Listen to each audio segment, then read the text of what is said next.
Start.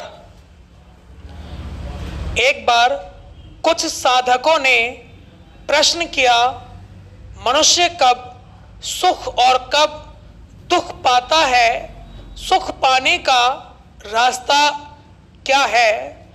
मनुष्य जब संकुचित विचार वाली भावना से प्रेरित होकर कोई काम करता है तो वह काम श्रेष्ठ नहीं हो पाता है और वह दुख पाता है। मगर जब बड़ा उद्देश्य लेकर कोई बड़ा काम किया जाता है तो वह संतुष्टि देता है और उससे आनंद मिलता है, उसी से शांति मिलती है। संकुचित विचार से जब कोई काम किया जाता है तो उसे क्षुद्र बुद्धि का काम कहते हैं और बड़े विचार बड़े उद्देश्य को लेकर कोई काम किया जाता है तो वह ब्रह्म भावना से प्रेरित कहलाता है। ब्रह्म भावना से जो काम होता है उसमें सभी समा जाते हैं। उसका उद्देश्य होता है सभी को समेटकर एक बनाने का। मनुष्य जब अपने को छोटा बनाता है तो उसके विचार आसपास ही घूमते हैं। वह देखता है पिता भी अपने नहीं है, माता भी अपनी नहीं है, सहोदर भाई बहन भी अपने नहीं। अंत में उसे लगेगा कि इस संसार में कोई अपना नहीं है। भीतर हाहाकार मचेगा, शांति नहीं रहेगी। मरने के पहले ही वह मर जाएगा। साधना में कोई छोटा बनाने के लिए नहीं है।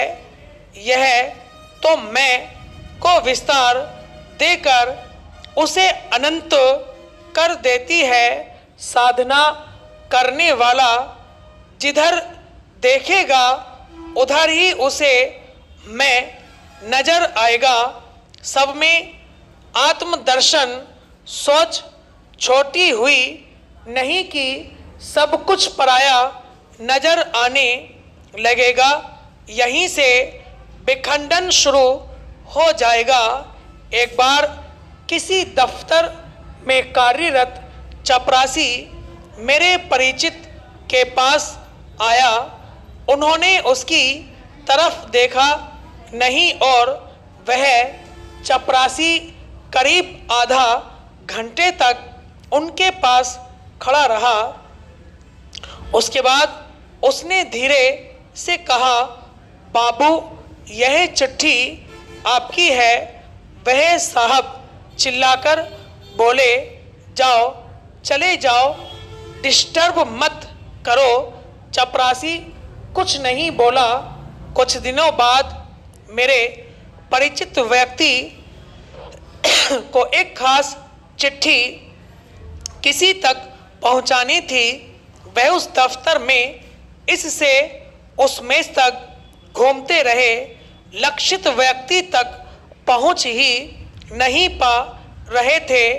बेचारे परेशान हो गए। वह चपरासी उसी दफ्तर में था। उन्हें देखकर उसने कहा, बाबू आइए, यह चिट्ठी फला बाबू लेंगे। बाबू का अपना किया व्यवहार याद आ गया। वह शर्मसार हो गए। इसलिए दूसरों से व्यवहार करते समय उसके मन की भावना समझनी चाहिए। उसका मन क्या चाहता है यह समझ लो और उसके अनुसार व्यवहार करो तो देखोगे कि दुनिया में तुम्हारा व्यवहार बहुत सुंदर रहेगा। ऐसे मनुष्य जब आते हैं तब रोते हैं, मगर जब जाते हैं तो उस वक्त मुस्कराते हैं। मनुष्य को ऐसा कर्म करना चाहिए कि जाते वक्त हंसते मुस्कराते जाया जाए और दुनिया उसके लिए रोए। यह तभी संभव है जब अपनी सोच को ब्रह्म बनाया जाएगा। स्टॉप।